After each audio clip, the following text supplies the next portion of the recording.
Bismillahirrahmanirrahim. Assalamualaikum warahmatullahi wabarakatuh. Selamat pagi teman-teman. Bagaimana kabarnya hari ini? Pasti teman-teman semua dalam keadaan sehat dan semangat. Karena hari ini kita akan melanjutkan kegiatan belajar kita pada tema 7 kebersamaan, subtema 2 pada pembelajaran yang pertama. Teman-teman pasti sudah siap belajar kan? Sudah mandi kan? Tentu teman-teman semua juga sudah makan dan juga sudah menyiapkan buku tema 7 juga alat tulisnya. Wah, teman-teman semua hebat.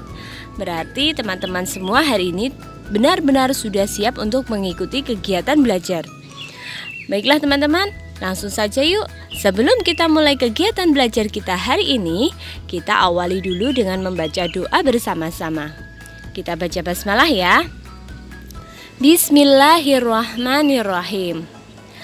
Baik teman-teman, langsung saja ya kita mulai belajar kita hari ini di tema 7, tema kebersamaan, subtema 2, pembelajaran yang pertama. Sekarang teman-teman bisa buka bukunya mulai dari halaman 59. Pada subtema 2 ini nanti kita akan belajar bersama-sama tentang kebersamaan di sekolah.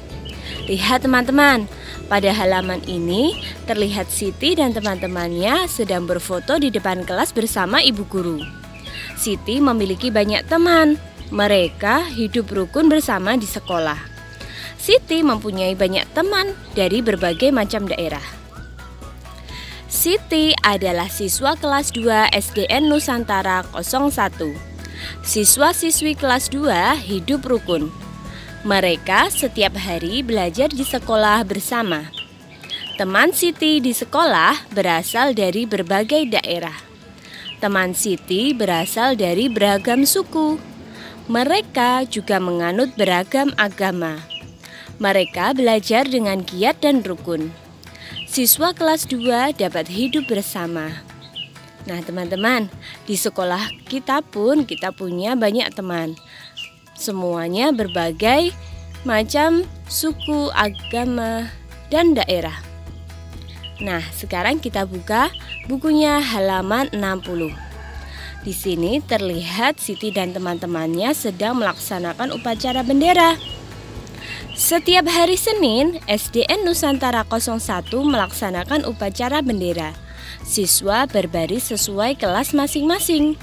Kelas 2 berbaris satu barisan, dipimpin seorang siswa. Siti menjadi pimpinan barisan. Siti dan teman-temannya sangat senang mengikuti upacara bendera.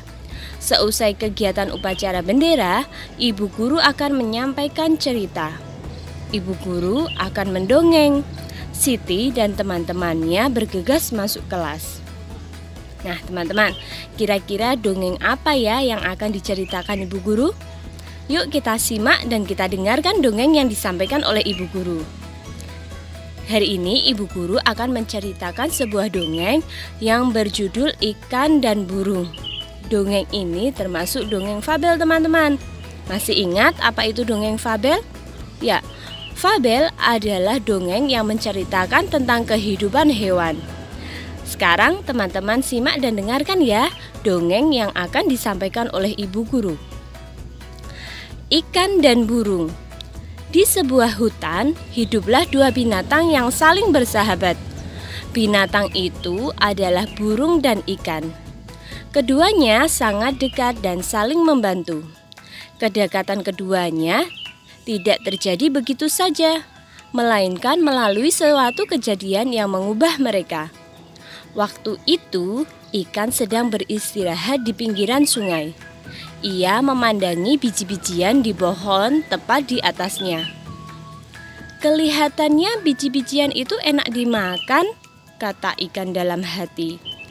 Ia lalu berusaha meloncat setinggi-tingginya untuk mendapatkannya. Berkali-kali ia meloncat, namun tidak berhasil mencapai biji-bijian itu. Ia hanya bisa memandangi biji-bijian itu. Saat sedang memandangi biji-bijian itu, perhatiannya teralih oleh seekor burung yang berterbangan di sana kemari.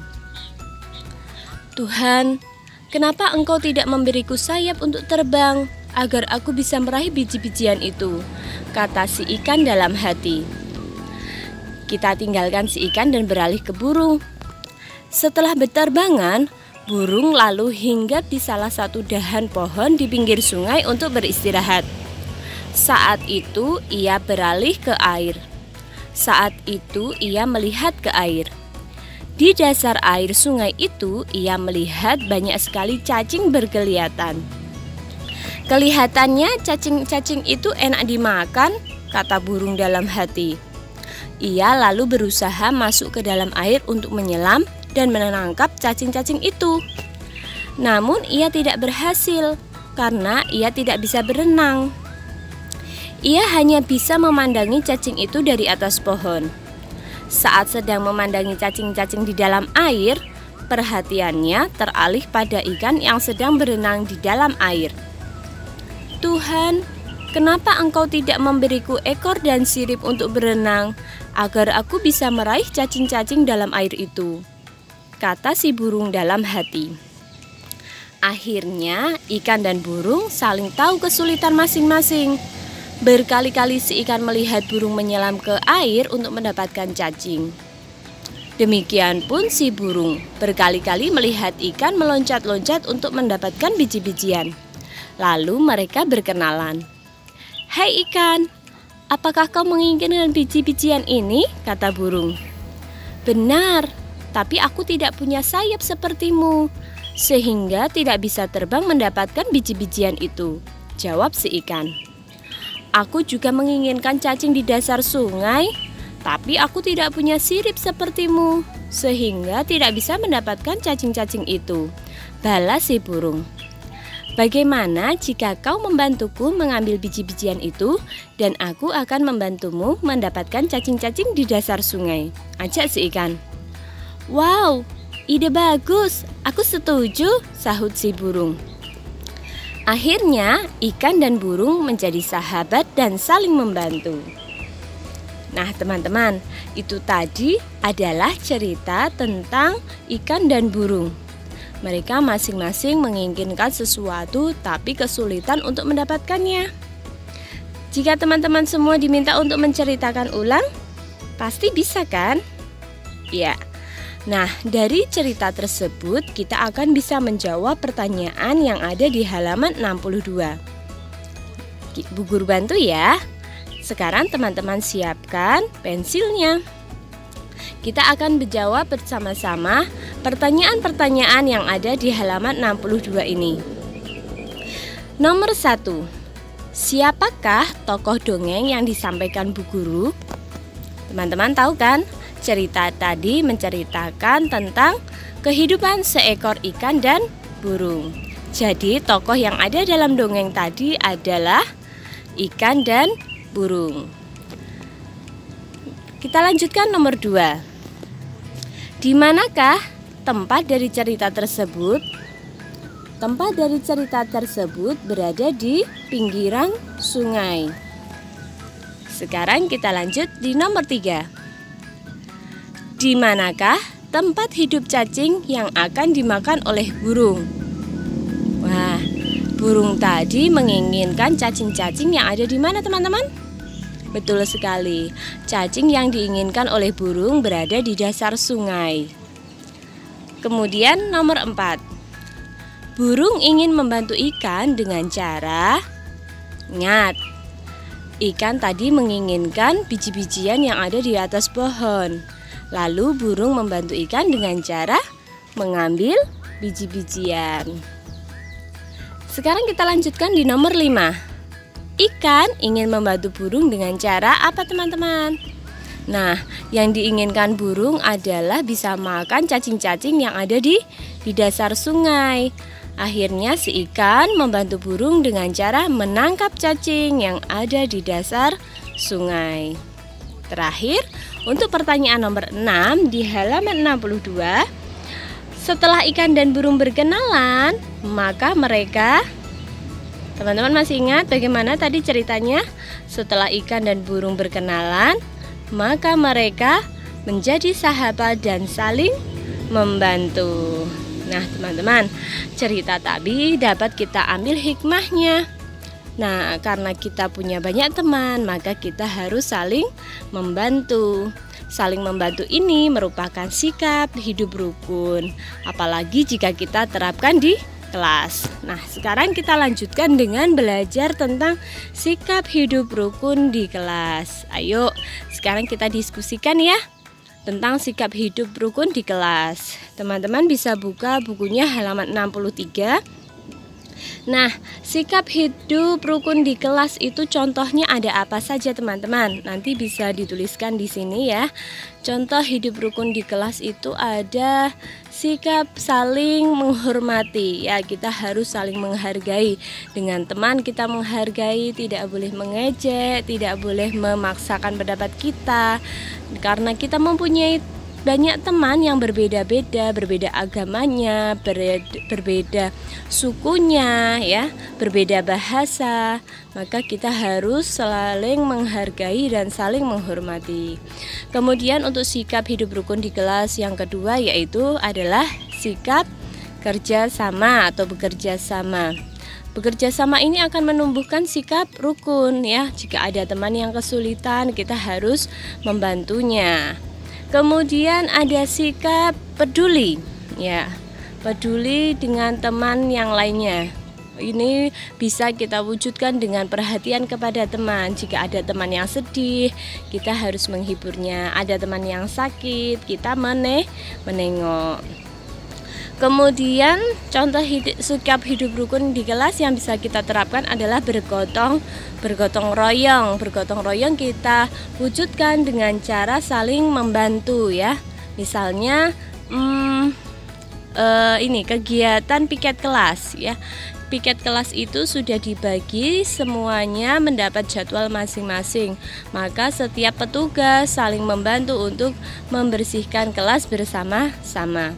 Satu lagi misalnya sikap hidup rukun di kelas bisa kita wujudkan dengan cara saling membantu. Teman-teman sudah tahu itu ya. Nah, kemudian di sini kita lanjutkan dengan menuliskan contoh sikap hidup rukun di kelas teman-teman. Tadi sudah Bu Guru sebutkan ya. Di antaranya ada membantu teman yang kesulitan. Ini adalah contoh sikap hidup rukun yang bisa kita terapkan di kelas. Kemudian kita menjenguk teman yang sedang sakit. Kita doakan semoga teman-teman kita yang sakit bisa segera sembuh.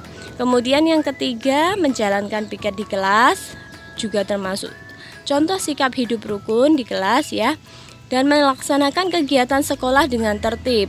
Di sekolah itu kita banyak sekali kegiatan yang kita lakukan bersama dengan teman-teman. Misalnya melaksanakan kegiatan piket, sholat berjamaah, makan bersama, dan banyak lagi kegiatan yang bisa kita lakukan bersama teman-teman. Tapi ingat ya, kita lakukan dengan kegiatan dengan tertib. Kemudian nomor 5 yaitu contoh sikap hidup rukun di kelas kita wujudkan dengan saling menghargai. Kita hargai teman yang berbeda pendapat, kita menghargai hasil karya teman, kemudian kita menghargai teman yang berbeda agama dengan cara beribadah yang berbeda-beda juga ya. Baik teman-teman, sekarang kita buka bukunya halaman 64. Setelah belajar sikap hidup rukun di kelas, Siti dan teman-teman diberi tugas untuk membuat kartu pecahan. Masing-masing siswa membuat 3 kartu pecahan. Siti membuat pecahan setengah, sepertiga, dan seperempat. Nah, kartu pecahan yang dibuat Siti seperti apa teman-teman? Nah, seperti ini. Teman-teman bisa lihat di halaman 64. Ada kartu persegi panjang yang berbentuk persegi panjang dibuat dengan pecahan setengah. Kemudian ada juga kartu yang berbentuk persegi panjang kemudian dibagi menjadi 3 bagian. Kartu ini menjadi pecahan sepertiga. Kemudian ada kartu yang berbentuk lingkaran dibuat oleh Siti menjadi pecahan seperempat. Bagaimana cara membuat kartu pecahan ini teman-teman? Yang diingat adalah 1.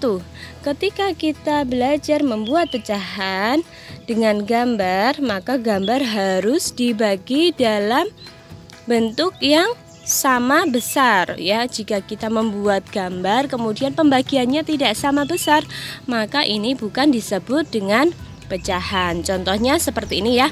Perhatikan gambar berikut ini yang menunjukkan pecahan setengah yang mana. Ini ada dua gambar persegi panjang. Yang satu bagian, yang sebelah kiri pembagiannya tidak sama. Yang warnanya ungu kecil, sedangkan yang warnanya putih lebih panjang. Ini tidak sama besar. Kemudian untuk gambar yang di sebelah kanan pembagiannya sama. Antara yang berwarna ungu dan yang berwarna putih itu besarnya sama.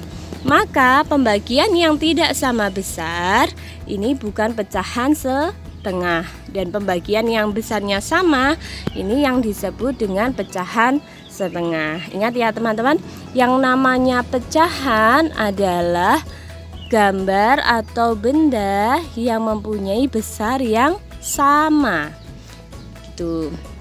Nah, sekarang kita coba berlatih menjawab halaman 65. Ya, kita perhatikan dari nomor 1 ada sebuah kumpulan gambar dari bangun yang ada di sini. Ya, ini adalah bangun persegi panjang ya. Dua bangun persegi panjang, yang satu berwarna biru, satunya berwarna putih. Teman-teman tahu? Ya, kita langsung jawab. Banyak bangun di atas adalah, ada berapa bangun teman-teman itu? Ada 2 bangun. Ya, bisa diisikan. Kemudian bangun yang berwarna biru dapat dinyatakan dengan pecahan. Di sini birunya ada berapa? Birunya hanya ada 1 dari 2 jumlah keseluruhan bangun yang ada di situ. Maka warna biru dinyatakan dengan pecahan 1/2 atau setengah. Kemudian kita lanjutkan di nomor 2. Nah, ini ada gambar apa ini teman-teman? Ini adalah gambar bintang. Teman-teman bisa hitung di sini jumlah bintang yang ada di sini ada berapa? Banyak bangun di atas adalah ada 3 buah. Ada bintang putih, biru, dan putih lagi. Banyak bangun yang warnanya biru. Nah, teman-teman bisa lihat bintang yang warnanya biru di sini ada berapa? Betul. Bintang yang warnanya biru di sini hanya ada 1 dari jumlah keseluruhan bintang yang ada di sini 3 buah. Maka warna biru dinyatakan dengan pecahan 1/3. 1 untuk biru, per 3-nya ini menunjukkan bahwa jumlah keseluruhan dari bintang yang ada adalah jumlahnya 3. Kemudian kan teman-teman paham ya sampai di sini? Nah, sekarang satu lagi kita lanjutkan untuk nomor 3. Nah, ini ada bangun bentuknya adalah segi 6. Teman-teman bisa hitung itu berapa jumlahnya bangun yang berbentuk segi 6. 1, 2, 3, 4. Banyak bangun tersebut adalah 4 buah. Kemudian kita diminta menyebutkan warna biru itu dinyatakan dalam pecahan berapa. Teman-teman pasti sudah tahu kan, warna biru di sini terlihat hanya ada 1 buah, yang dari jumlah keseluruhannya ada 4. Maka warna biru dinyatakan dengan pecahan 1/4 atau 1/4. Paham ya teman-teman yang sama di sini? Mudah sekali kita belajar pecahan. Nah, untuk mengetahui pemahaman kita tentang pecahan, teman-teman bisa lanjutkan mengerjakan halaman 66 sampai 67. Caranya mudah sekali, teman-teman tinggal pilih pecahan yang sesuai dengan gambar. Kemudian gambarnya diberi tanda centang. Misalnya yang paling atas itu nomor 1.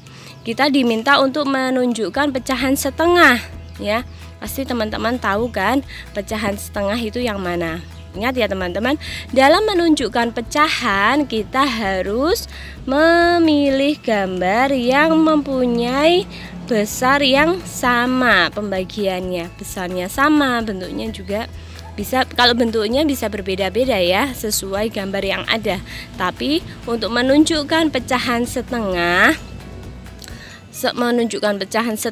sepertiga atau 1/4 itu besaran bendanya dipotong-potong atau menjadi berapa bagian itu besarnya harus sama semuanya.